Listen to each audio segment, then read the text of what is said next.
Баткен районуна караштуу Көк Таш айылынын тургуну Мустафа улуту кыргыз, а бирок жарандыгы тажик болгон кызга баш кошуп турмуштун даңгыр жолуна аттанып жатышат. Учурда Мустафа достору менен кыргыз-тажик чек арасында посто кезек күтүп турган учуру. Алар Тажикстанга кирүү кыйынчылыктарды жаратып, убакыттын баары чек арада посто күтүү менен өткөндүгүн билдиришти. Досум үйлөндү, ошол Тажикстанга киришибиз үчүн кыйынчылык туруп атат бул жактачы.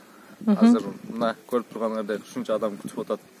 Эртерээк кылганда жакшы болмок. Кызды биз бул Тажикстандан Кыргызкышлак деген айылына алып келебиз. Бул кыз менен бир университетте окуйт, бар Батым университетиндечи. Ошолор менен бирге окуп жүрүп, экөөбүз сүйүшүп, ошо алып атат азыр дос. Ошол эле учурда алар үчүн башка элдин салт санасы кызыктуу болуп, кыздын үйүнө барганда кандай кызыктар күтүп жаткандыгын чыдамсыздык менен күтүшүүдө.